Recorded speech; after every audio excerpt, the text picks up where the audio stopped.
এটা হচ্ছে রঘুনাথপুর পৌরসভা মেন গেট, দেখে বুঝতে পারছেন, আমি আর কিছু বলছি না। আর একটু দূরে গেলে আছে রঘুনাথপুর থানা, আর রঘুনাথপুর পৌরসভার মেন গেট। আর এখানে রয়েছে ট্রাফিক মোড়, আর ট্রাফিক মোড়ের ওপরে রয়েছে আমাদের জাতীয় পতাকা।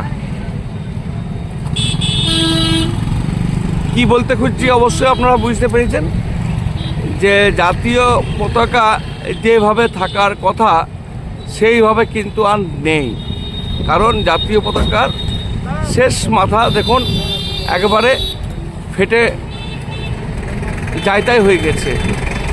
এটাকে আপনারা কি বলবেন? আমরা লাইভে সরাসরি দেখাচ্ছি, আপনাদের কমেন্ট অপেক্ষায় রইলাম, কি বলবেন। পাশেই মানে 100 মিটার দূরেই রয়েছে রঘুনাথপুর পৌরসভা,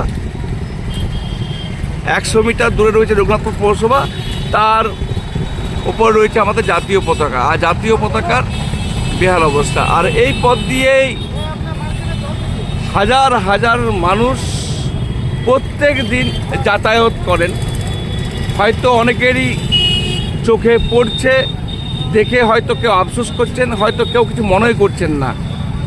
কিন্তু আমাদের নজরে পড়লো, খাস খবর বাংলার অনেক ক্যামেরা নজর পড়লে সেই আমরা দৃশ্য কিন্তু তুলে ধরছি খাস খবর বাংলার অনেক পর্দায়। এটা পুরুলিয়া জেলার রঘুনাথপুর পৌরসভার উদ্যোগে এই জাতীয় পতাকা একটা লাগানো হয়েছিল। সেটা কিন্তু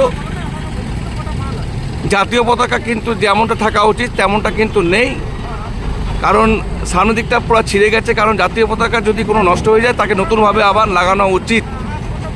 এটা আমি রঘুনাথপুর পৌরসভার চেয়ারম্যানের দৃষ্টি আকর্ষণ করছি, যাতে এই বিষয়ে তড়িঘড়ি ব্যবস্থা নেওয়া হয়।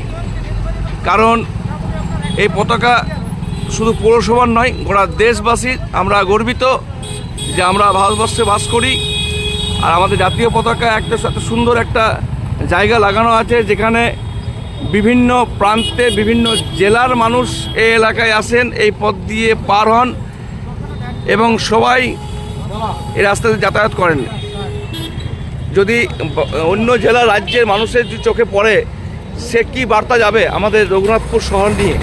কারণ আমরা জাতীয় পতাকা আমরা ঠিক মতন রাখতে না পারলে বাকি আর পরিষেবা কীভাবে রাখবো?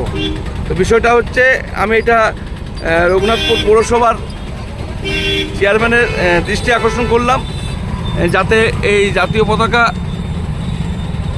নতুনভাবে লাগানো হয়। কারণ এই জাতীয় পতাকা অনেকটাই ক্ষয়ক্ষতি হয়ে গেছে, হাওয়ার দাপটে বলুন আর যেই বলুন। কারণ অনেক বড় জাতীয় পতাকা, সেই কারণেই হয়তো নষ্ট হয়ে গেছে। কিন্তু এটাকে যখনই লাগিয়েছিলেন তখন নিশ্চয়ই আপনাদের মাথায় খেয়াল ছিল যে এত বড় জাতীয় পতাকা বারবার চেঞ্জ করতে হবে। হয়তো আপনারা কিছুদিন আগে চেঞ্জ করেছেন, কিন্তু বারবার চেঞ্জ করতে হবে এই কথাটা আপনাদের প্রথমেই হয়তো মনে ছিল। সেখানে কিন্তু মাথায় রেখে পরেই আপনাদের এই পতাকার এত বড় হাইট বা এত বড় পতাকা লাগাবার সিদ্ধান্ত নেওয়া ছিল। কারণ জানেন যে বারবার ছিঁড়বে, বারবার আপনাকে চেঞ্জ করতে হবে। তো এটা আমি প্রশাসনের দৃষ্টি আকর্ষণ করছি, যাতে তড়িঘড়ির মধ্যে রঘুনাথপুর পৌরসভার এটা চেঞ্জ করা হয়। কারণ এই পথ দিয়ে রাজ্যের বিভিন্ন প্রান্তের মানুষ যাতায়াত করেন, বিভিন্ন জেলার মানুষ যাতায়াত করেন এবং বিভিন্ন প্রশাসনের ব্যক্তিরা যাতায়াত করেন এই পথ দিয়ে, যাতে খারাপ বার্তা যাতে না যায় রঘুনাথপুর শহরের।